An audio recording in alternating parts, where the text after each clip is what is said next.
So hello friend, चलिए Karl Marx को start करते हैं। तो यहाँ पास हम कार्ल मार्क्स के हिस्टोरिकल मटेरियलिज्म कॉन्सेप्ट को समझेंगे। कैसे मार्क्स कहते हैं कि हेगल अपने सर के बल खड़ा है, ये उनके कॉन्सेप्ट को समझेंगे। तो जैसा कि हमें पता है, मार्क्स की जो थ्योरी है वो पुअर्स या वर्कर के पर्सपेक्टिव से लिखी गई थी, और जो मार्क्स का ऑब्जेक्टिव था वो वर्कर्स या पुअर्स के एक्सप्लॉयटेशन को ख़त्म करना था। और पुअर्स के एक्सप्लॉयटेशन का कारण क्या था? तो Marx realize capitalism is the source of exploitation. तो मार्क्स का मानना था कि कैपिटलिज्म एक्सप्लॉयटेशन का सोर्स है। He believe that the situation of workers can improve only when capitalism end. और मार्क्स का मानना था कि वर्कर्स की सिचुएशन तभी इम्प्रूव हो सकती है जब कैपिटलिज्म को पूरी तरह से समाप्त कर दिया जाए और कम्युनिज्म इस्टेब्लिश किया जाए।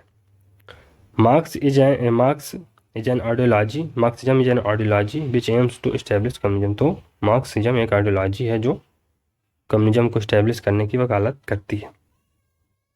तो मार्क्स के हम कौन कौन से कॉन्सेप्ट पढ़ेंगे? तो पहला तो उनके हिस्टोरिकल मटेरियलिज्म के कॉन्सेप्ट को पढ़ेंगे, जो कि एक काइंड ऑफ कोर कंपोनेंट है उनकी थ्योरी का। मार्क्स की थ्योरी ऑफ डायलेक्टिक मटेरियलिज्म के बारे में पढ़ेंगे। मार्क्स की जो थ्योरी ऑफ क्लास स्ट्रगल थी उसके बारे में पढ़ेंगे। थ्योरी ऑफ रिवोल्यूशन के बारे में पढ़ेंगे। मार्क्स ने कैपिटलिज्म का एनालिसिस प्रोवाइड किया उसके बारे में जानेंगे। उनके थ्योरी ऑफ सोशलिज्म को पढ़ेंगे और थ्योरी ऑफ कम्युनिज्म को पढ़ेंगे। तो चलिए मार्क्स के हिस्टोरिकल मटेरियलिज्म का कॉन्सेप्ट देखते हैं। तो जो हिस्टोरिकल मटेरियलिज्म के लिए जो एक अलग शब्द प्रयोग किया जा सकता है वो है मटेरियलिस्टिक इंटरप्रिटेशन ऑफ हिस्ट्री। तो हिस्टोरिकल मटेरियलिज्म क्या होता है? मटेरियलिस्टिक इंटरप्रिटेशन ऑफ हिस्ट्री या इकोनॉमिक इंटरप्रिटेशन ऑफ हिस्ट्री। तो या तो हम मटेरियलिस्टिक इंटरप्रिटेशन ऑफ हिस्ट्री और इकोनॉमिक इंटरप्रिटेशन ऑफ हिस्ट्री दोनों को इंटरचेंजेबली यूज कर सकते हैं। तो क्या है हिस्टोरिकल मटेरियलिज्म? तो historical materialism can be seen as theory of history. तो हिस्टोरिकल मटेरियलिज्म मार्क्स की थ्योरी ऑफ हिस्ट्री के रूप में देखी जा सकती है।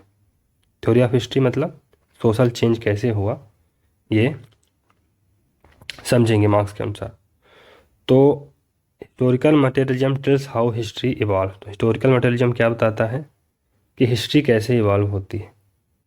How Marx describe historical materialism. तो मार्क्स हिस्टोरिकल मटेरियलिज्म को कैसे डिस्क्राइब करते हैं? तो he describes historical materialism as the scientific explanation of history और अ साइंटिफिक थ्योरी। तो मार्क्स जो है तो हिस्टोरिकल मटेरियलिज्म को एक साइंटिफिक एक्सप्लेनेशन ऑफ हिस्ट्री के रूप में देखते हैं या एक साइंटिफिक थ्योरी के रूप में देखते हैं हिस्टोरिकल मटेरियलिज्म को। नोट के क्या है कि however it is not necessary that other regard Marx theory as scientific. लेकिन यह ज़रूरी नहीं है कि दूसरे लोग भी, दूसरे स्कॉलर्स भी मार्क्स की जो थ्योरी है उसको साइंटिफिक करार दें। फॉर एग्जाम्पल, कार्ल पॉपर ने प्लेटो, हेगल और मार्क्स को ओपन सोसाइटी का दुश्मन माना है। तो जो लिबरल सोसाइटी होती है उसमें फ्रीडम ऑफ स्पीच और एक्सप्रेशन होता है। और enemies of open society regards he call them as supporter of totalitarianism. तो कार्ल पॉपर हेगल, प्लेटो और मार्क्स को एनिमी ऑफ ओपन सोसाइटी क्यों कहता है? क्योंकि कार्ल पॉपर का मानना है कि जो प्लेटो, हेगल और मार्क्स हैं वो टोटलिटेरियनिज्म को सपोर्ट करते हैं। तो टोटलिटेरियनिज्म क्या है कि ये philosophical stratum of totalitarianism includes holism, essentialism and historicism. तो जो टोटलिटेरियनिज्म का जो फिलोसॉफिकल फाउंडेशन है वो होलिज्म, एसेंशियलिज्म और हिस्टोरिसिज्म पर बेस्ड है। होलिज्म का क्या मतलब होता है? Whole will have priority over part. इसका मतलब है कि whole will have priority over parts. Whole मतलब संपूर्ण, मतलब एक state. For example, state will have priority over parts, मतलब इंडिविजुअल के ऊपर प्रायोरिटी होगी। फिर essentialism believe that there are some fundamental truth which can be known also. Essentialism क्या कहता है कि कोई फंडामेंटल ट्रूथ है जिसे जाना जा सकता है। और हिस्टोरिसिज्म क्या है? तो ये है साइंटिफिक इंटरप्रिटेशन ऑफ हिस्ट्री। तो हिस्टोरिसिज्म क्या है? साइंटिफिक इंटरप्रिटेशन ऑफ हिस्ट्री है ये। हाँ, it represents ideological interpretation of history. तो जो हिस्टोरिसिज्म है वो हिस्ट्री की आइडियोलॉजिकल इंटरप्रिटेशन को रिप्रेजेंट करता है। Political ideologies purpose is the mobilization of masses to achieve political end. तो पॉलिटिकल आइडियोलॉजी का तो पर्पज क्या होता है कि मोबिलाइजेशन ऑफ मास ना, लोगों को मोबिलाइज किया जा सके जिससे कि अपने राजनीतिक जो लक्ष्य हैं उनको साधा जा सके। तो politically motivated interpretation of history, तो इसको काइंड ऑफ हिस्टोरिसिज्म को politically motivated interpretation of history भी कहा जा सकता है। तो अकॉर्डिंग टू पापर scientific knowledge is possible only in open society. तो पापर का मानना था कि साइंटिफिक जो नॉलेज है वो केवल ओपन सोसाइटी में ही पॉसिबल है। और marks explanation of history is not scientific. और मार्क्स की जो एक्सप्लेनेशन ऑफ हिस्ट्री है वो साइंटिफिक नहीं है। भाई marks explanation of is not scientific. तो मार्क्स की एक्सप्लेनेशन ऑफ हिस्ट्री साइंटिफिक क्यों नहीं है? क्यों? It is not open for फाल्सिफिकेशन। क्यों? क्योंकि पापर का मानना है कि फाल्सिफिकेशन के लिए ओपन नहीं है। मतलब it has to be open for refutation. तो मतलब इसको एक ऐसी थ्योरी होनी चाहिए जो कि फाल्सिफिकेशन के लिए ओपन हो। इसका मतलब है कि उसे नकारा जा सके। लेकिन मार्क्स क्या कहते हैं? मार्क्स को तो फिर उसके फॉलोवर्स ने गॉड की संज्ञा दे दी है। गॉड कौन होता है? इनफॉलेबल होता है। तो काइंड ऑफ ये इसको नकारा नहीं जा सकता है मार्क्स की थ्योरी को। However falsism is not possible in case of Marx because Marx supporters believe that Marx is God, है ना। तो फाल्सिफिकेशन मार्क्स के केस में तो पॉसिबल ही नहीं है। क्यों? क्योंकि मार्क्स के जो सपोर्टर हैं वो उसे गॉड बना देते हैं, भगवान बनाते हैं, उसे भगवान मानते हैं। और गॉड क्या है? इनफॉलिबल है। मतलब God can not be wrong, God गलत नहीं हो सकता है। तो इस चक्कर में ये पापर उसको जो है तो साइंटिफिक इंटरप्रिटेशन नहीं मानते हैं। Marx supporters are not ready to accept that Marx can be wrong. तो मार्क्स के सपोर्टर इस चीज़ के लिए रेडी नहीं है कि मार्क्स गलत भी हो सकता है। Those who consider Marx as God they are orthodox Marxist. और जो लोग मार्क्स को भगवान समझते हैं उन्हें ऑर्थोडॉक्स मार्क्सिस्ट कहा जाता है। For example Lenin is a major orthodox Marxist. तो लेनिन एक महत्वपूर्ण ऑर्थोडॉक्स मार्क्सिस्ट रहे हैं। तो मार्क्स और Lenin, it is said that Lenin is a Peter who denied his master. तो जैसे मिल के लिए कहा जाता है कि Mill is a Peter who has denied his master. मतलब मिल एक ऐसा मतलब अपना डिसाइपल हुआ जिसने अपने टीचर्स के टीचिंग को ही काइंड ऑफ समाप्त कर दिया। उसी प्रकार जो है तो लेनिन के लिए भी कहा जाता है कि लेनिन एक ऐसे डिसाइपल हुए मार्क्स के जिन्होंने मार्क्सिज्म को ही काइंड ऑफ डिमीन कर दिया। मतलब उसको उसके जो रियल मीनिंग है उसको डिस्ट्रॉय कर दिया। लेनिन के बारे में समझते हैं कि लेनिन ने यूएसएसआर की फाउंडेशन रखा। वो फर्स्ट पर्सन थे जिन्होंने मार्क्स के आइडियाज़ को इम्प्लीमेंट करने की कोशिश की। Lenin because of Lenin in 1917 communist revolution took place in Russia. और ये लेनिन ही थे जिनके कारण कम्युनिस्ट रिवोल्यूशन रसिया में हुआ। तो what does it imply to say that theory is scientific in social sciences. तो अगर हम ये समझते हैं कि कोई भी थ्योरी सोशल साइंसेस में साइंटिफिक है तो इसका क्या मतलब होना चाहिए कि अगर कोई भी थ्योरी सोशल साइंस में साइंटिफिक है तो इसका क्या मतलब है? Why scholar want that their theory is recognized as scientific. तो स्कॉलर क्यों चाहते हैं कि उनकी थ्योरी एक साइंटिफिक थ्योरी के रूप में जानी जाए? Because scientific theory is now seen as reliable और क्रेडिबल। तो चूंकि अब साइंटिफिक थ्योरी को ही क्रेडिबल और रिलायबल माना जाता है। और इसका मतलब क्या है? इसका मतलब है it means we want to show that theory is objective, कि थ्योरी ऑब्जेक्टिव है। It is unbiased value neutral, ये अनबायस्ड है और वैल्यू न्यूट्रल है। और नॉट एनी प्रेफरेंस और टेलिंग ओनली ट्रूथ। तो एनी कोई मतलब इसके पास कोई प्रेफरेंस नहीं है जो है ना, तो इसके पास कोई अपना प्रेफरेंस नहीं है, ये केवल हाँ सत्य बताती है। Reason for showing theory is, और यही रीजन है कि है ना थ्योरी को साइंटिफिक कहा जाता है। तो है ना स्कॉलर चाहते हैं कि हमारी थ्योरी साइंटिफिक रिकॉग्नाइज हो। Key principle of Marxism is historical materialism, तो जो मार्क्सिज्म का महत्वपूर्ण जो प्रिंसिपल है वो हिस्टोरिकल मटेरियलिज्म है। This theory is Marx interpretation of history, तो जो हिस्टोरिकल मटेरियलिज्म है वो मार्क्स की kind of interpretation of history है कि मार्क्स हिस्ट्री को किस तरह देखते हैं। Why Marx give theory of history, Marx theory of history क्यों देते हैं, क्योंकि Marx has to make history, तो मार्क्स थ्योरी ऑफ हिस्ट्री क्यों देते हैं, क्योंकि मार्क्स को खुद इतिहास बनाना है। He has to understand how his society changes because he wanted to change capitalism into communism, तो उन्हें यह समझना था कि सोसाइटी कैसे चेंज होती है ना। क्यों, क्योंकि वह कैपिटलिज्म को कम्युनिज्म में बदलना चाहते थे, तो कैपिटलिज्म को कम्युनिज्म से चेंज करना चाहते थे, इसलिए उन्हें ये जानना था कि सोसाइटी कैसे चेंज होती है, और ये जानने के लिए सोसाइटी कैसे चेंज होती है उन्हें हिस्ट्री की थ्योरी देनी पड़ी।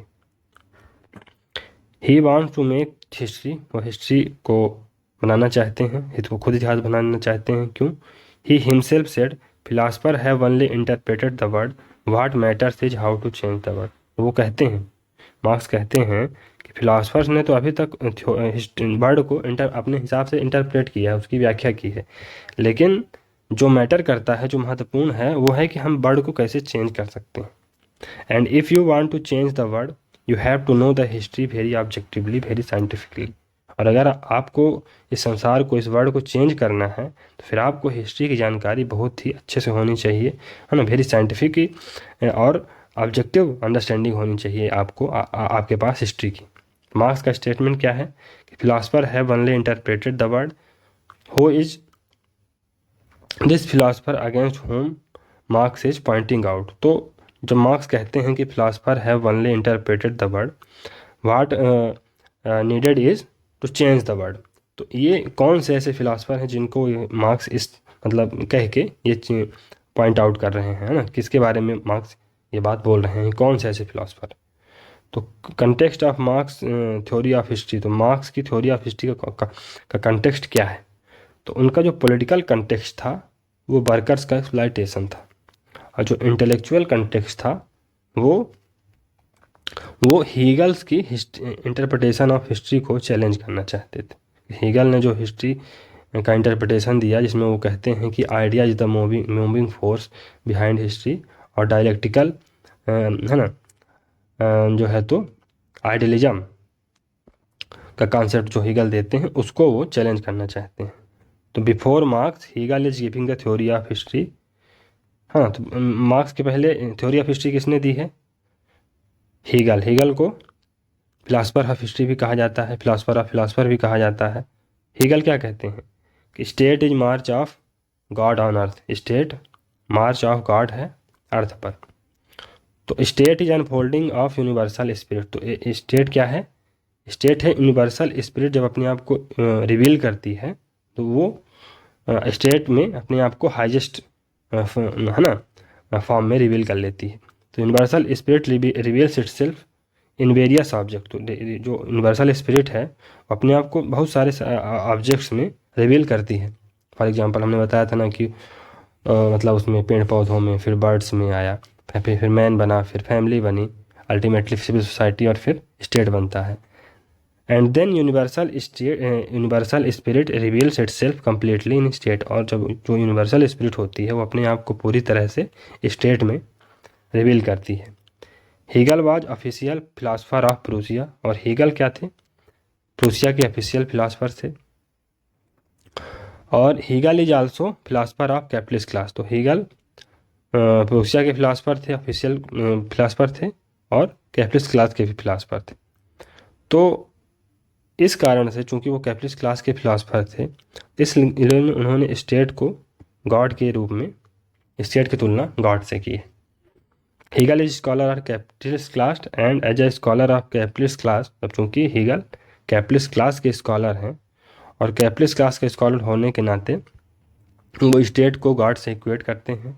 Hegel establishes a very strong basis for the legitimacy of state, और इस प्रकार हीगल जो है तो स्टेट की लेजिटिमेसी के लिए एक बहुत ही स्ट्रॉन्ग आधार तैयार करते हैं, है ना। तो इसमें relationship modern state is an instrument of capitalist class, तो इसको कैसे समझा जा सकता है कि जो मॉडर्न स्टेट है वो कैपिटलिस्ट क्लास के हाथों में काइंड ऑफ टूल है और कैपिटलिस्ट क्लास क्या है, वो प्रॉफिट से डिराइव होती है ना, उसके लिए प्रॉफिट सबसे ज़्यादा महत्वपूर्ण है और प्रॉफिट के लिए ज़रूरी है कि हमें एक बिगर मार्केट चाहिए, और जो बिगर मार्केट की चाह है वो कैपिटलिस्ट को फोर्स करती है कि वो, है ना, force other state to open up their boundaries for their production. तो है ना, क्या चाहिए, कैपिटलिस्ट को बिगर मार्केट चाहिए, तो अब बिगर मार्केट्स अपने देश में तो मिलेगा नहीं है, तो फिर दूसरे स्टेट को जाके ट्रेड करेंगे और उनकी जो बाउंड्री है उनको ओपन करेंगे और वहाँ अपने प्रोडक्शन को, अपना जो प्रोड्यूस है उसको बेचेंगे। या तो ये पीसफुली होगा या तो वायलेंटली होगा, है ना। अगर आपने पीसफुली अपने देश की सत्ता हमको दे दी, आपसे, है ना, ट्रेड करने के लिए अलाउ कर दिया तो ठीक है, नहीं तो फिर युद्ध होगा। और state protect the interest of capitalist class to the extent of war, और इस प्रकार कैपिटलिस्ट स्टेट क्या करते हैं, जो स्टेट होता है वो कैपिटलिस्ट के जो इंटरेस्ट हैं वो वार है ना, कैपिटलिस्ट के इंटरेस्ट को प्रोटेक्ट करने के लिए वार तक लड़ने के लिए तैयार हो जाता है। फॉर एग्जांपल, जब ब्रिटिश ईस्ट इंडिया कंपनी आई तो पहले तो सब कुछ पीसफुल था, लेकिन जैसे जैसे भारत के यहाँ, मतलब भारत में ये जागरूकता हुई कि 1857 की क्रांति हुई और लोगों को लगा कि नहीं अब हमारा एक्सप्लॉयटेशन हो रहा है, तो फिर ब्रिटिश स्टेट ने अपनी पूरी ताकत लगा दी और कैपिटलिस्ट के इंटरेस्ट को, ब्रिटिश ईस्ट इंडिया कंपनी के इंटरेस्ट को भारत में प्रोटेक्ट किया। तो ये है note, Hegel also support absolute right to property like John Locke, तो जॉन लॉक की तरह हीगल भी एब्सोल्यूट राइट टू प्रॉपर्टी के कॉन्सेप्ट को सपोर्ट करता है। अब Marx has to refute Hegel who established that state is equal to God, तो मार्क्स को, हीगल को रद्द करना था, धता बताना था, जिसने गॉड को, जिसने स्टेट को ईश्वर के समतुल्य माना। And also establish a very strong basis for legitimation of state, और इसके बाद उसको एक है ना, तो है ना, हीगल ने क्या किया कि स्टेट को गॉड के समतुल्य बताया और स्टेट की जो लेजिटिमेसी थी उसके लिए एक स्ट्रांग बेसिस प्रोवाइड किया। इसको दोनों को, जो हीगल ने स्टेट को गॉड के तुल्य बताया और, है ना, स्टेट की लेजिटिमेसी के लिए एक बहुत सॉलिड बेस तैयार किया, इन दोनों को मार्क्स को गलत साबित करना था। If people believe state is equivalent to God, it is very difficult to revolt against state, whereas Marx want workers to revolt against state, है ना। क्यों? क्योंकि अगर लोगों को ये लगेगा कि स्टेट तो गॉड के, है ना, समतुल्य है, तो फिर लोग स्टेट के अगेंस्ट रिवोल्ट करने से कतराएंगे, है ना। तो स्टेट के अगेंस्ट लोगों को रिवोल्ट करने के लिए, मनाने के लिए ये बहुत ज़्यादा कठिन कार्य हो जाएगा। और मार्क्स क्या चाहते हैं? मार्क्स ये चाहता है कि वर्कर्स जो है तो स्टेट के खिलाफ रिवोल्ट करें। तो when Hegel says that the state is a march of God on this earth as state reflect universal altruism, तो जब मार्क्स कहते हैं, जब हीगल कहते हैं कि स्टेट गॉड का मार्च है इस अर्थ पे, और है ना, और ये जो है तो एक स्टेट जो है तो यूनिवर्सल स्पिरिट, यूनिवर्सल अल्ट्रूजम को रिप्रेजेंट करता है, रिफ्लेक्ट करता है। तो मार्क्स इसके जवाब में क्या कहते हैं? Marx says that Hegel is standing on his head, he has to stand on his feet. तो इसके जवाब में मार्क्स क्या कहते हैं कि हीगल अपने सर के बल खड़ा है, उसको उसके पैरों के बल खड़ा करवाना पड़ेगा। मतलब हीगल इज रॉन्ग, हीगल गलत है, आउट ऑफ हिज माइंड, हाँ। तो मार्क्स का क्या मानना था कि हीगल गलत थे, वो उनको अपना दिमाग खो चुके हैं when Hegel says that state represent God और state characteristic is universal altruism, है ना। तो हीगल क्यों रॉन्ग थे, क्योंकि वो क्या बोल रहे थे कि स्टेट जो है तो एक स्टेट जो है तो गॉड के समतुल्य है और वो यूनिवर्सल अल्ट्रुइज्म को रिप्रेजेंट करता है, रिफ्लेक्ट करता है। यूनिवर्सल अल्ट्रुइज्म मतलब in the eyes of state everyone is equal और state has equal amount of love for all be it rich और पुअर। तो यूनिवर्सल अल्ट्रुइज्म का मतलब होता है कि जो स्टेट की आंखें हैं, स्टेट की नज़रों में सभी व्यक्ति समान हैं और स्टेट के पास सभी के लिए समान प्यार है, चाहे वो गरीब हो चाहे वह अमीर हो, स्टेट सबसे बराबर प्यार करता है। Marx says that state has no love for poor, पर मार्क्स क्या कहते हैं कि स्टेट के पास पुअर्स के लिए कोई प्यार और नहीं। State is not an institution of universal altruism, और स्टेट जो है तो यूनिवर्सल अल्ट्रुइज्म का इंस्टीट्यूशन तो नहीं है। State is an instrument of propertied class, और स्टेट क्या है, स्टेट प्रॉपर्टीड क्लास का इंस्ट्रूमेंट है, एक टूल है। So worker should not expect that state will stand with them and says state will use the element of coercion on poors. तो Marx क्या कहते हैं कि वर्कर्स को यह नहीं सोचना चाहिए या नहीं एक्सपेक्ट करना चाहिए कि स्टेट उनके साथ खड़ा होगा, और मार्क्स कहते हैं कि स्टेट जो है तो समय आने पर कोवर्जन या कि बल का भी प्रयोग कर सकता है पुअर्स, है ना, पुअर लोगों पर, गरीब लोगों पर, वर्कर्स के ऊपर। तो Marx in book Marxist communist manifesto he has written state is an executive committee of bourgeois. तो मार्क्स ने अपनी बुक कम्युनिस्ट मैनिफेस्टो में क्या लिखा है कि state is an executive committee of bourgeois. इसका क्या मतलब है, मतलब bourgeois class making rule and state is only implementing the ruling rules. तो बुर्जुआ क्लास मतलब कैपिटलिस्ट क्लास, तो state is an executive committee of bourgeois. इसका क्या मतलब है, इसका ये मतलब है कि जो बुर्जुआ क्लास है, जो कैपिटलिस्ट क्लास है, वो रूल बनाती है और स्टेट केवल उन रूल्स को इम्प्लीमेंट करता है। Marx says Hegel is a philosopher who is not telling the truth. Marx का मानना था कि हीगल एक ऐसा फिलासफर है जो सही नहीं बता रहा है, वो मिसगाइड कर रहा है ना, और वो कैपिटलिस्ट के तरफ से बायस्ड है ना, तो कैपिटलिस्ट की तरफ वो बायस्ड है, उसके जो वो कैपिटलिस्ट को फेवर करता है। मार्क्स का कहना था आई एम साइंटिस्ट, मैं साइंटिस्ट हूँ, I am giving scientific theory which is not misguiding poor. तो मैं साइंटिस्ट हूँ और मैं एक साइंटिफिक थ्योरी दे रहा हूँ और मेरी जो थ्योरी है वो पुअर्स को मिसगाइड नहीं कर रही है। हीगल एक्सप्लेनेशन ऑफ हिस्ट्री क्या है, हीगल का एक्सप्लेनेशन ऑफ हिस्ट्री है कि रियल इज रेशनल और rational is real. In this context Marx says Hegel is standing on his head. तो इस कंटेक्स्ट में जब हीगल कहता है कि real is rational and rational is real, तो इस कंटेक्स्ट में मार्क्स क्या कहता है, हीगल अपने पैरों पर नहीं, अपने, है ना, सर के बल खड़ा है। Hegel says it is not our consciousness that determines our existence, rather it is our existence that determines our consciousness. ये बहुत ही महत्वपूर्ण जो है तो स्टेटमेंट है,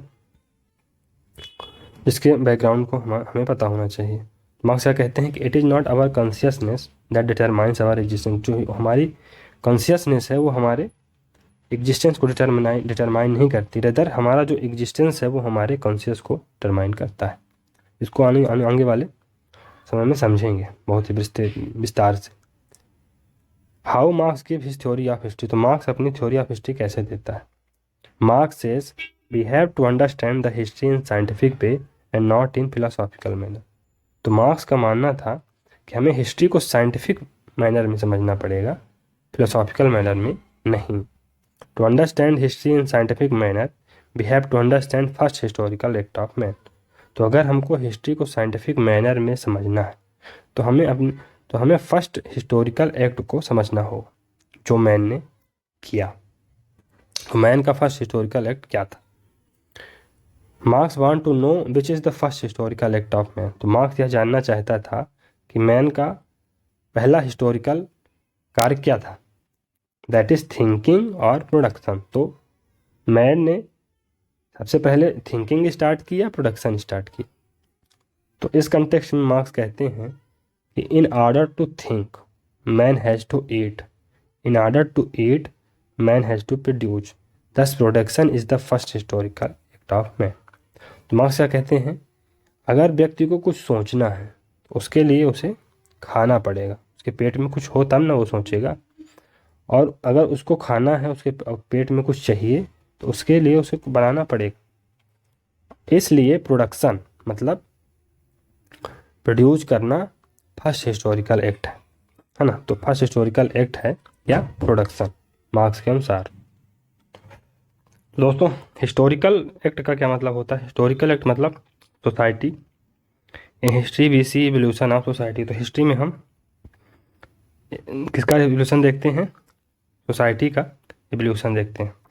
तो first act of man which lead the foundation of society is production. तो पहला कार्य, पहला एक्ट जो व्यक्ति ने किया जिसने सोसाइटी की फाउंडेशन रखी, कौन क्या था? प्रोडक्शन था। दस the basic structure of the society is the structure of production. इसलिए सोसाइटी का जो बेसिक स्ट्रक्चर है, मूलभूत स्ट्रक्चर है, वो स्ट्रक्चर ऑफ प्रोडक्शन है। स्ट्रक्चर ऑफ प्रोडक्शन मतलब इकोनॉमिक स्ट्रक्चर माने मटेरियल स्ट्रक्चर। तो चलें आगे बढ़ते हैं, हिस्टोरिकल मटेरियलिज्म को देखते हैं। मार्क्स ने हिस्टोरिकल मटेरियलिज्म के बारे में क्या बोला है और बेस एंड सुपर स्ट्रक्चर की थ्योरी को समझते हैं। तो historical materialism it is a materialistic और इकोनॉमिक इंटरप्रिटेशन ऑफ हिस्ट्री। तो हिस्टोरिकल मटेरियलिज्म मटेरियलिस्टिक और इकोनॉमिक इंटरप्रिटेशन ऑफ हिस्ट्री है। Why historical materialism? Historical materialism क्यों? बिकॉज क्योंकि Marx has to change history, Marx को इतिहास बदलना है। So he should know how and what causes the change. इसलिए यह मार्क्स के लिए जानना जरूरी है कि कैसे और क्या हिस्ट्री को, है ना, चेंज करते हैं। तो चेंज, परिवर्तन का क्या कारण है, कैसे और क्यों परिवर्तन होता है। कंटेक्स्ट क्या था? हीगल की जो थ्योरी ऑफ हिस्ट्री थी, जहाँ पर हीगल ने स्टेट को गॉड के समतुल्य माना है, उसे जस्टिफाई किया है। Marx criticises Hegel and says Hegel is standing on his head. तो मार्क्स ने हीगल को क्रिटिसाइज किया और कहा कि हीगल अपने सिर के बल खड़ा है। According to Marx, when Hegel saying idea is shaping history, it is nothing but spreading false consciousness. तो मार्क्स कहते हैं कि जब हीगल ये कहता है कि आइडिया हिस्ट्री को सेव करता है, तो ये कुछ नहीं है बल्कि ये फॉल्स कॉन्शियसनेस है। मतलब काइंड ऑफ हीगल मिसलीड कर रहा है। Marks emphasises on understanding the history in scientific manner. तो मार्क्स क्या करता है? मार्क्स हिस्ट्री को साइंटिफिक मैनर में समझने के ऊपर जोर देता है। अंडरस्टैंड, क्या समझने की ज़रूरत है? What is the first historical act? पहला हिस्टोरिकल एक्ट क्या था, है ना, मैन का पहला हिस्टोरिकल एक्ट क्या था। Whether man started thinking first और प्रोडक्शन। तो एक व्यक्ति ने पहले या सोचना स्टार्ट किया या प्रोडक्शन स्टार्ट किया। तो Marx statement on this context, in order to think man has to live, in order to live man has to eat, in order to eat man has to produce. तो Marx इस context में क्या statement देते हैं कि अगर व्यक्ति को सोचना है तो मैन को जीना पड़ेगा, और अगर उसे जीना पड़ेगा तो उसे खाना पड़ेगा, और अगर उसे खाना है तो उसे प्रोड्यूस करना पड़ेगा, तब ना खाएंगे। तो मार्क्स के अनुसार जो पहला हिस्टोरिकल एक्ट था वो प्रोडक्शन था, थिंकिंग नहीं थी। तो प्रोडक्शन पहला हिस्टोरिकल एक्ट कैसे हुआ? तो first action of man which caused history, है ना। तो पहला एक्शन व्यक्ति का जिसने हिस्ट्री का एक कारण बना। इन हिस्ट्री भी study social change, basically history is a study of society. History में हम क्या करते हैं? हिस्ट्री में हम सोशल चेंज के बारे में पढ़ते हैं। और हिस्ट्री क्या है? हिस्ट्री कुछ नहीं है बल्कि स्टडी ऑफ सोसाइटी है। जो हम सोसाइटी का अध्ययन करते हैं वही हिस्ट्री है। या इसे दूसरे तरीके से कह सकते हैं कि what has been the basic factor behind the formation of human society. तो ह्यूमन सोसाइटी के फॉर्मेशन में बेसिक फैक्टर क्या क्या था, और मार्क्स सोसाइटी को कैसे देखता है। तो since the first historical act of man was production, क्योंकि मैन का पहला हिस्टोरिकल एक्ट क्या था? प्रोडक्शन था। So production can not be done alone, और इसलिए प्रोडक्शन अकेले तो नहीं किया जा सकता है। तो प्रोडक्शन एक सोशल एक्ट है। प्रोडक्शन इज सोशल, माने प्रोडक्शन एक सामाजिक कार्य है। Therefore society is division of labour, इसलिए सोसाइटी क्या है? काइंड ऑफ लेबर का डिवीजन है। According to marks the earliest society was of Hunter and gatherers, तो जो पहली जो मतलब सबसे शुरू में जो सोसाइटी थी, जो प्रिमिटिव सोसाइटी थी, वो हंटर्स और गैदरर्स की थी। लोग हंट करते थे, उसको गैदर करते थे और इस तरह अपना जीवन निर्वाह करते थे। Why society came into existent और why human come together, why people come together, तो सोसाइटी क्यों एग्जिस्टेंस में आई? पीपल किस लिए इकट्ठा हुए? People come together for production, तो पीपल जो है तो प्रोडक्शन के लिए एक साथ आए। क्यों? क्योंकि अकॉर्डिंग टू मार्क्स के अनुसार the most basic human activity is production, तो जो मोस्ट बेसिक एक्टिविटी है वो क्या है? प्रोडक्शन है। मोस्ट बेसिक एक्टिविटी है ना, मोस्ट बेसिक ह्यूमन एक्टिविटी क्या है? प्रोडक्शन है। And production can not be done alone, और प्रोडक्शन अकेले तो नहीं किया जा सकता है ना। जिसका मतलब है कि production is a social activity, तो प्रोडक्शन क्या है? एक सोशल एक्टिविटी है। बहुत सारे लोग आपस में आएंगे तब जाके प्रोडक्शन करेंगे। इसका मतलब है कि man can not survive without production, तो मैन प्रोडक्शन के बिना सर्वाइव नहीं कर सकता है। तो production is a social activity, it means also that man can not survive without society. तो प्रोडक्शन एक सोशल एक्टिविटी है, और जब प्रोडक्शन एक सोशल एक्टिविटी है, इसका एक मतलब ये भी हुआ कि मैन जो है तो सोसाइटी के बिना सर्वाइव नहीं कर सकता है। तो two essential feature of human nature क्या है? तो पहला है कि man is productive by nature, man nature से प्रोडक्टिव है, यानी वो प्रोडक्शन करना चाहता है। और दूसरा man is social by nature, और दूसरा मैन सोशल है नेचर से। क्यों? क्योंकि man in order to live has to produce, and production या सोशल एक्टिविटी। तो अगर मैन को रहना मतलब जिंदा रहना है तो उसे प्रोड्यूस करना ही पड़ेगा, और प्रोडक्शन क्या है? एक सोशल एक्टिविटी है। अकेले आप प्रोडक्शन नहीं कर सकते, उसके लिए आपको व्यक्ति चाहिए, लोग चाहिए। तो according to marks first human act is act of production, तो पहला जो ह्यूमन एक्ट रहा है वो प्रोडक्शन था, और production is a social activity, और प्रोडक्शन एक सोशल एक्टिविटी है। देयर फॉर फंडामेंटल और basic reason man has form the society is for production, और बेसिक रीजन जिसके लिए मैन ने सोसाइटी को बनाया है ना, फंडामेंटल रीजन जिसके कारण मैन ने सोसाइटी को बनाया है, वो क्या था? प्रोडक्शन था। For the satisfaction of his appetite, चूँकि प्रोडक्शन हो सके और एक व्यक्ति के जो भूख है उसका सेटिस्फैक्शन है ना, एक व्यक्ति अपने भूख को सेटिस्फाई कर सके, अपने डिजायर को, अपने एपेटाइट को सेटिस्फाई कर सके। Thus society is a division of labour and basic structure of society is economic structure, material, productive structure. और सोसाइटी क्या है? सोसाइटी एक डिवीजन ऑफ लेबर है, और इस तरह जो बेसिक स्ट्रक्चर है सोसाइटी का वो इकोनॉमिक है, मटेरियल है या प्रोडक्टिव है। तो व्हाट इज मार्क्स मेथड और अप्रोच टू स्टडी सोसाइटी, तो मार्क्स का क्या मेथड है सोसाइटी को या सोसाइटी को स्टडी करने का? तो मार्क्स की जो अप्रोच है वो स्ट्रक्चरलिस्ट है, मतलब where he look at the society comprising of different structure और इंस्टीट्यूशन। स्ट्रक्चर्स मतलब वो ये मानता है कि सोसाइटी जो है तो है ना, अलग अलग स्ट्रक्चर्स और अलग अलग इंस्टीट्यूशन से मिलकर बनी है।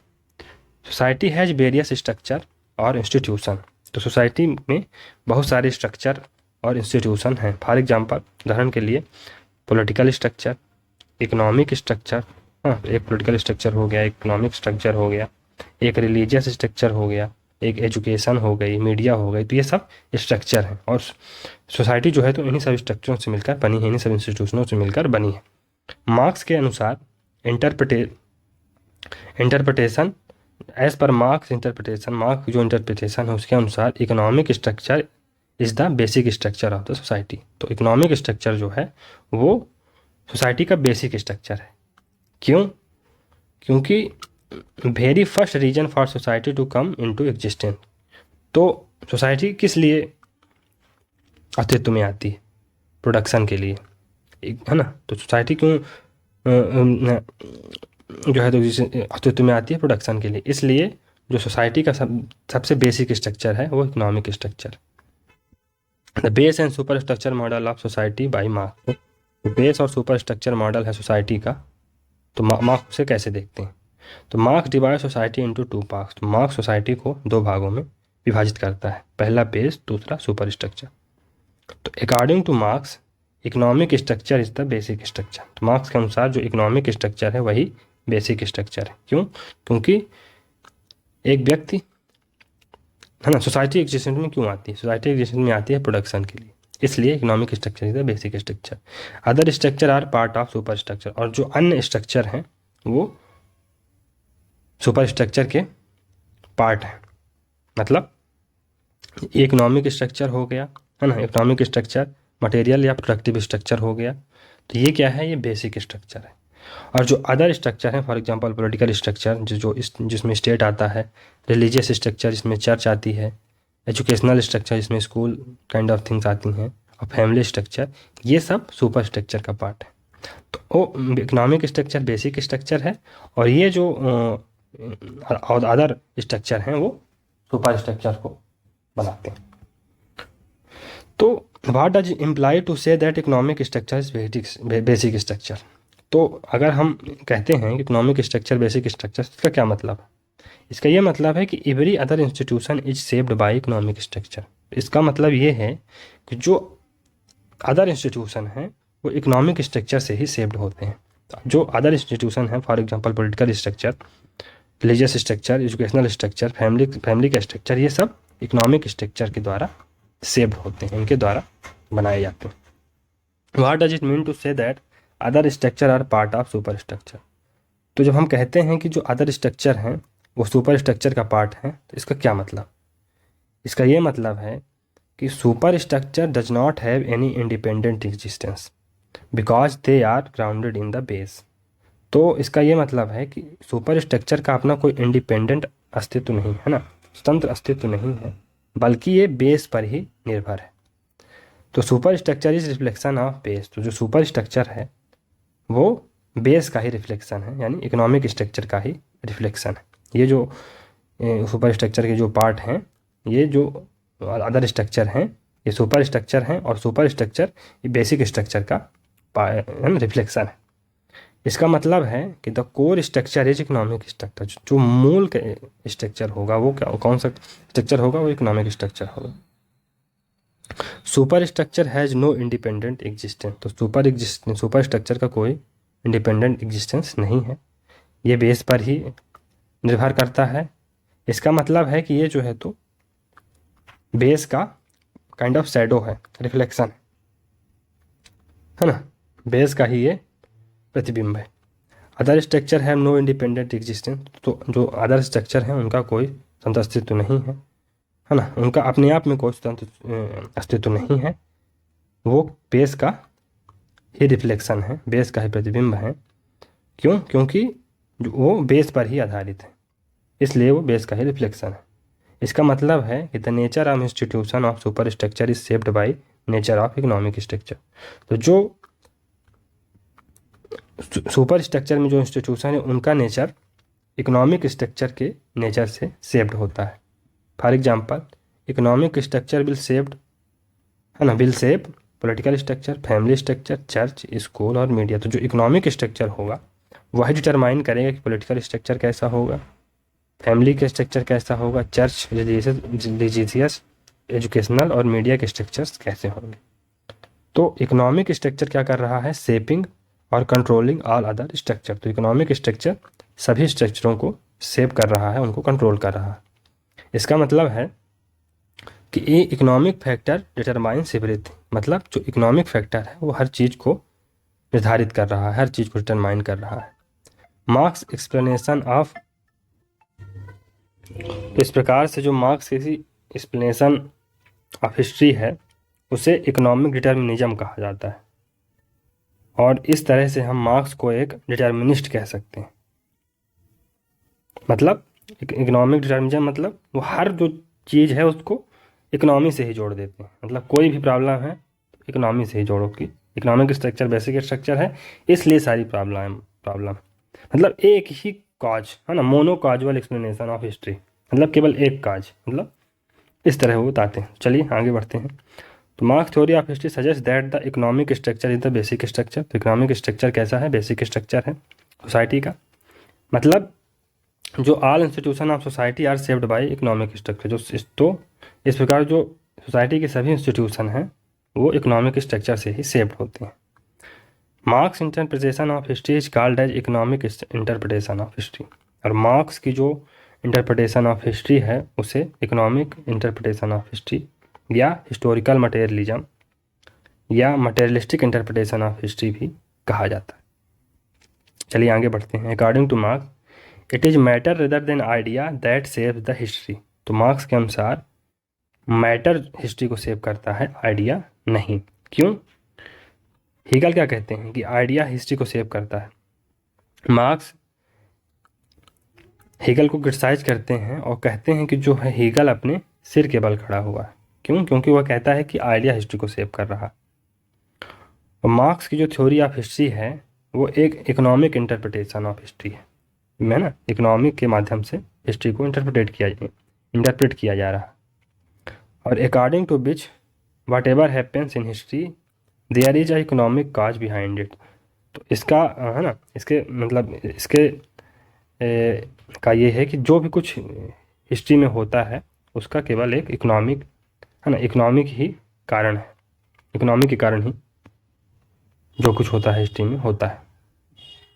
अब मार्क्स की जो थ्योरी है उसका क्रिटिसिज्म क्या है? थ्योरी ऑफ हिस्ट्री है जो मार्क्स की, उसका क्या क्रिटिसिज्म? तो marks is economic determinist. Marx एक इकोनॉमिक डिटर्मिनिस्ट है। मतलब वाई क्यों, ऐसा क्यों? मार्क्स को इकोनॉमिक डिटर्मिनिस्ट क्यों कहा जाता है? क्यों? इसलिए कि for Marx everything happens due to economic reason. तो मार्क्स के लिए जो कुछ भी हो रहा है वो केवल इकोनॉमी के कारण ही हो रहा है, इकोनॉमिक कारण के चलते ही हो रहा है। Why it is wrong to be determinist और why it is criticism of Marx if we say Marx is determinist. तो डिटर्मिनिस्ट होना क्यों गलत है? और जब हम मार्क्स को डिटर्मिनिस्ट कहते हैं तो एक प्रकार से हम मार्क्स को क्रिटिसाइज करते हैं, ऐसा क्यों? तो कार्ल पॉपर क्या कहते हैं? Karl Popper, according to Karl Popper, Marx is determinist. Marx एक डिटर्मिनिस्ट है। It means Marx theory is not scientific because Marx theory is not open for falsification. इसका मतलब है कि जो मार्क्स की थ्योरी है वो साइंटिफिक नहीं है और वो फॉल्सिफिकेशन के लिए ओपन नहीं। Another critic of Karl Marx is Max Weber. तो जो कार्ल मार्क्स के जो दूसरे जो है ना विरोधी रहे हैं वो मैक्स वेबर है। और वो क्या कहते हैं? He says that marks theory is mono casual theory. मतलब केवल एक कारण है जो थ्योरी बता रही है, क्या? इकोनॉमिक कारण। बस जो कुछ भी हो रहा है इकोनॉमिक कारण हो रहा है। क्यों? क्योंकि मार्क्स के अनुसार everything that happens is due to economic factor. तो मार्क्स क्या कहते हैं कि जो कुछ भी हो रहा है उसका कारण केवल और केवल इकोनॉमिक फैक्टर है। Marx has written a book, है ना, मैक्स वेबर ने एक बुक लिखी है जिसका नाम था Protestant ethics and rise of capitalism. तो मार्क्स वेबर की एक बुक है प्रोटेस्टेंट इथिक्स और राइज ऑफ कैपिटलिज्म। तो for marks capitalism will give rise to Protestantism, whereas Max Weber has shown that actually Protestantism that has led to capitalism। तो Marx क्या कहते हैं? मार्क्स के लिए कैपिटलिज्म क्या है? कैपिटलिज्म जो है तो प्रोटेस्टेंटिज्म को है ना काइंड ऑफ बढ़ावा देगा। तो अगर कैपिटलिज्म होगा तो प्रोटेस्टेंटिज्म आएगा। और मार्क्स क्या कहते हैं कि चूंकि प्रोटेस्टेंटिज्म है इसलिए कैपिटलिज्म हो रहा है। प्रोटेस्टेंटिज्म क्या है? एक जो क्रिश्चियन में है ना, क्रिश्चियनिटी में दो सेक्ट होते हैं। कौन कौन से? एक कैथोलिक और दूसरा प्रोटेस्टेंट। जो प्रोटेस्टेंट थे वो काइंड ऑफ लिबरल थे, वो गॉड की सत्ता पे विश्वास नहीं करते थे। और जो कैथोलिक्स थे वो गॉड को ही सुप्रीम मानते थे और वो मतलब काइंड ऑफ ऑर्थोडॉक्स थे। तो ये जो है ना, तो मार्क्स क्या कहते हैं कि कैपिटलिज्म ने प्रोटेस्टेंटिज्म को बढ़ावा दिया, है ना, तो कैपिटलिज्म के कारण प्रोटेस्टेंटिज्म आया। लेकिन जो मैक्स वेबर हैं वो कहते हैं कि प्रोटेस्टेंटिज्म आया, इसके कारण कैपिटलिज्म आया। तो Marx view that whatever happens in history is due to economic factor, it has been criticise even by Marxist and not just by non Marxist. तो जो मार्क्स कहते हैं कि जो कुछ भी हिस्ट्री में होता है उसका केवल एक कारण है, वो है इकोनॉमिक फैक्टर, इसे मार्क्सिस्ट भी क्रिटिसाइज करते हैं। नॉन मार्क्सिस्ट तो क्रिटिसाइज करते ही हैं, फॉर एग्जांपल पॉपर और मैक्स वेबर, इसे जो है तो नॉन मार्क्सिस्ट भी क्रिटिसाइज करते हैं, मार्क्सिस्ट भी क्रिटिसाइज करते हैं। The Marxist challenging economic determinism of marks. तो मार्क्सिस्ट मार्क्स के इकोनॉमिक डिटर्मिनिज्म को चैलेंज करते हैं, इंक्लूडिंग ग्रामसी, है ना, तो ग्रामसी फॉर एग्जांपल ग्रामसी, तो वो क्या कहते हैं, he suggested the role of cultural and ideological factor which shape history. तो ग्रामसी ने क्या बताया है, ग्रामसी ने रोल ऑफ कल्चर और आइडियोलॉजिकल जो आइडियाज़ की जो पावर है उसको जो है तो महत्वपूर्ण, उसको भी महत्वपूर्ण माना है हिस्ट्री को सेव करने में। तो हिस्ट्री को सेव जो कारक करते हैं उसमें आइडियाज़ और कल्चर का भी महत्वपूर्ण रोल होता है, जो कि बेसिक स्ट्रक्चर का पार्ट नहीं है। वो किसका पार्ट है, कल्चर और ये आइडियाज़ ये सुपर स्ट्रक्चर का पार्ट है। एक दूसरे मार्क्सिस्ट हुए Althusser, who shows how Russian revolution emerge due to political factor not economic factor. तो अल्थ्यूजर बताते हैं जो रशियन रिवोल्यूशन हुआ वो पॉलिटिकल फैक्टर के कारण हुआ, इकोनॉमिक फैक्टर के कारण नहीं। तो मार्क्स का जो बेस और सुपर स्ट्रक्चर मॉडल है उसको हम समझते हैं। तो मार्क्स क्या कहते हैं, इकोनॉमिक स्ट्रक्चर बेसिक स्ट्रक्चर है, और जो अदर स्ट्रक्चर हैं for example political structure, religious structure, family structure, educational structure, ये सुपर स्ट्रक्चर का पार्ट है। इसका मतलब है कि state is not the autonomous of base. इसका मतलब है कि स्टेट भी बेस से ऑटोनॉमस, बेस से स्वतंत्र नहीं है। We can say same for the church, family and other. तो हम ऐसा ही चर्च, फैमिली और दूसरे इंस्टीट्यूशन के बारे में बोल सकते हैं कि वो भी बेस से स्वतंत्र नहीं है, वो भी बेस पर ही ग्राउंडेड है। State is not autonomous of base, मतलब state is controlled by base. तो स्टेट बेस से स्वतंत्र नहीं है, इसका क्या मतलब है कि स्टेट जो है तो बेस के द्वारा कंट्रोल होता है। इसका मतलब है कि स्टेट इज नॉट न्यूट्रल। तो इसका मतलब ये हुआ कि स्टेट न्यूट्रल नहीं है। इसका क्या मतलब है कि स्टेट न्यूट्रल नहीं है, which implies that state is an instrument of class which control the economic structure. इसका मतलब ये हुआ कि स्टेट उस क्लास का टूल है, उस क्लास का काइंड ऑफ इंस्ट्रूमेंट है जो क्लास इकोनॉमिक स्ट्रक्चर को कंट्रोल करती है। तो मतलब, और इकोनॉमिक स्ट्रक्चर को कौन सी क्लास कंट्रोल करती है, कैपिटलिस्ट क्लास, बुर्जुआ क्लास। तो ये if economic structure is capitalist then state is an instrument of capitalist class. तो अगर इकोनॉमिक स्ट्रक्चर कैपिटलिस्ट है तो स्टेट कैसा होगा, स्टेट किसका टूल होगा, किसके हाथ में एक काइंड ऑफ इंस्ट्रूमेंट है, वो कैपिटलिस्ट का इंस्ट्रूमेंट होगा। मार्क्स क्या कहते हैं, Marx say state is an executive committee of capitalist class. State takes order from the capitalist class, it implies that state is an instrument of capitalist class. Marx क्या कहते हैं कि state जो है तो कैपिटलिस्ट क्लास की executive committee है। मतलब स्टेट जो है तो कैपिटलिस्ट क्लास से अपने ऑर्डर लेता है, और स्टेट जो है तो कैपिटलिस्ट क्लास का इस प्रकार से एक काइंड ऑफ इंस्ट्रूमेंट है, टूल है। तो basic question which workers have to understand is whether they can expect state doing justice for poor.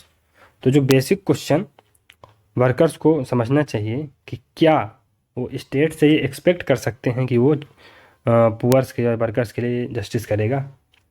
Marks का क्या कहना है कि class which control the economic structure control all other structure. तो जो क्लास इकोनॉमिक स्ट्रक्चर को control करती है वही क्लास सभी स्ट्रक्चरों को कंट्रोल करती है। For example state, church, school, media इत्यादि। तो जो क्लास इकोनॉमिक स्ट्रक्चर को कंट्रोल करती है वही स्टेट को भी कंट्रोल करती है, वही चर्च को भी कंट्रोल करती है, वही स्कूल और मीडिया जैसे इंस्टीट्यूशन को भी कंट्रोल करती है। मार्क्स क्या कहते हैं कि every epoch the idea of ruling class है बीन द रूलिंग आइडियाज। तो एवरी एज ऑफ हिस्ट्री, मतलब है ना, हिस्ट्री के हर चरण में जो रूलिंग क्लास के आइडियाज़ रहे हैं, वही रूलिंग आइडिया, उन्हीं आइडियाज़ ने रूल किया है। मतलब ideas, ideology generate false consciousness. इसका मतलब है कि जो आइडियाज़ होते हैं, जो काइंड ऑफ आइडियोलॉजी होती है, वो भ्रम पैदा करती है, फॉल्स कॉन्शियसनेस पैदा करती है। मार्क्स क्या कहते हैं, that worker can not expect state to do justice with them. तो मार्क्स का कहना है कि वर्कर्स स्टेट से ये एक्सपेक्ट नहीं कर सकते हैं कि वो उनके साथ जस्टिस करेगा। तो according to Marx, workers instead of expecting state to act in their behalf should rather go for revolution against the state. Marx क्या कहते हैं कि वर्कर्स को ये एक्सपेक्ट करने की बजाय कि स्टेट उनके है ना फेवर में काम करेगा, उनके साथ जस्टिस करेगा, वर्कर्स को स्टेट के खिलाफ काइंड ऑफ रिवोल्यूशन कर देना चाहिए, उनके साथ विद्रोह कर देना चाहिए। रिवोल्यूशन क्या है? तो revolution happens when not when only element of super structure change. तो रिवोल्यूशन तब नहीं होता है, तब बस नहीं होता है जब सुपर स्ट्रक्चर के एलिमेंट चेंज होते हैं। Revolution happens only when basic structure changes. तो रिवोल्यूशन कब होगा? जब बेसिक स्ट्रक्चर चेंज होगा। तो इसका क्या मतलब हुआ कि workers have to end capitalism and bring socialism. इस प्रकार वर्कर्स को कैपिटलिज्म को समाप्त करना होगा और सोशलिज्म को लाना होगा। तो इकोनॉमिक स्ट्रक्चर मतलब instead of using the term economic structure it is preferable in Marxist discourse to use the term mode of production. तो जब हम इकोनॉमिक स्ट्रक्चर शब्द का यूज करते हैं, तो अगर हम मार्क्सिस्ट डिस्कोर्स में के संदर्भ में बात करेंगे तो हम मोड ऑफ प्रोडक्शन को यूज अगर करेंगे, मोड ऑफ प्रोडक्शन टर्म का यूज करेंगे तो ज़्यादा अच्छा रहेगा। तो जो डिफरेंट मोड ऑफ प्रोडक्शन है वो कौन कौन से हैं? तो कम्युनिस्ट मोड ऑफ प्रोडक्शन हो गया, एक मोड स्लेवरी का होता है, एक फ्यूडलिज्म का होता है, एक कैपिटलिज्म का होता है, एक सोशलिज्म का होता है। इसको समझेंगे कि स्लेवरी में कैसे मास्टर होता है, स्लेव होता है, फ्यूडलिज्म में सर्व्स होते हैं और लॉर्ड्स होते हैं, कैपिटलिज्म में फिर वर्कर्स होते हैं और कैपिटलिस्ट होते हैं, और सोशलिज्म में प्रोलेटेरिएट होता है और जो है तो फिर कैपिटलिस्ट होते हैं। तो ये है, इसको समझेंगे। तो Marx also explain the component of mode of production. तो मार्क्स जो है तो various component of mode of production को एक्सप्लेन करता है। तो they are 3 component in mode of production. तो मोड ऑफ प्रोडक्शन में 3 कंपोनेंट हो सकते हैं। कौन कौन से? Means of production, forces of production और रिलेशंस ऑफ प्रोडक्शन। तो प्रोडक्शन के क्या क्या साधन हैं, उनके फोर्स क्या है, कारक कौन कौन से हैं, और प्रोडक्शन के आपस में रिलेशन क्या है। तो रिलेशन ऑफ प्रोडक्शन बहुत ही महत्वपूर्ण है, और ये सब मिलकर together they called as mode of production. तो इन सभी को मिला के मोड ऑफ प्रोडक्शन कहा जा सकता है। तो in Marxism revolution mean change in mode of production. तो मार्क्सिज्म में जब हम रिवोल्यूशन की बात करते हैं तो इसका मतलब है कि हम मोड ऑफ प्रोडक्शन में चेंज की बात कर रहे हैं। तो मोड ऑफ प्रोडक्शन क्या है? मोड ऑफ प्रोडक्शन कैसे में क्या क्या आता है? तो मोड ऑफ प्रोडक्शन में फोर्सेस ऑफ प्रोडक्शन आता है, मीन्स ऑफ प्रोडक्शन आता है और रिलेशन ऑफ प्रोडक्शन आता है। तो फोर्सेस ऑफ प्रोडक्शन क्या है ना, इंगित करता है कि डिनोट्स टेक्नोलॉजी ऑफ प्रोडक्शन। मतलब प्रोडक्शन में कौन सी टेक्नोलॉजी को लगाया गया है। फॉर एग्जांपल एनिमल की सहायता से प्रोडक्शन किया गया है, इलेक्ट्रिसिटी या मशीन का यूज किया गया है, तो ये फोर्सेस ऑफ प्रोडक्शन। मतलब कारक क्या क्या है।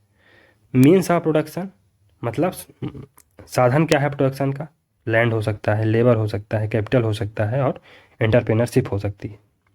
और रिलेशन ऑफ प्रोडक्शन में क्या क्या आएगा?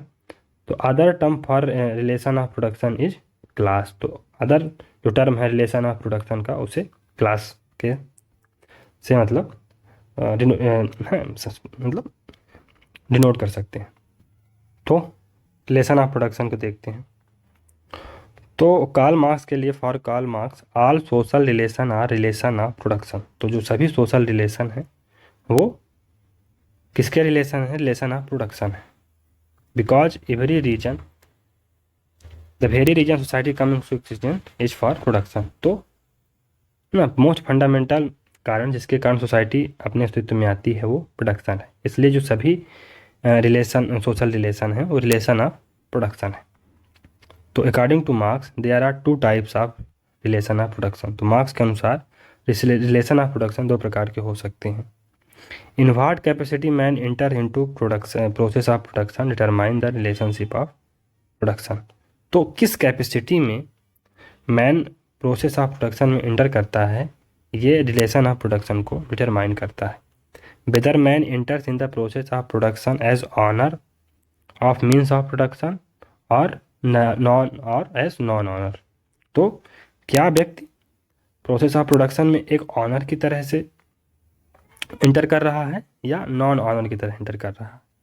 तो अगर ऑनर होगा तो वो हैव्स की कैटेगरी में आएगा, मतलब उसके पास लैंड होगी, उसके पास लेबर होगा, उसके पास कैपिटल होगी, उस और काइंड ऑफ कैपिटलिस्ट होगा। जो नॉन ऑनर्स हैं वो हैव नॉट्स की कैटेगरी में आएंगे और वो वर्कर्स होंगे। तो दोस्तों यहाँ से अब मतलब आगे कॉन्सेप्ट स्टार्ट होंगे मार्क्स के। तो अभी तक के लिए इतना ही, तो मिलते हैं अगली सीरीज में, और तब तक के लिए गुड बाय। और दोस्तों अगर आप कोई वीडियो पसंद आ रहे हैं तो उनको लाइक करिए, और थैंक यू वेरी मच।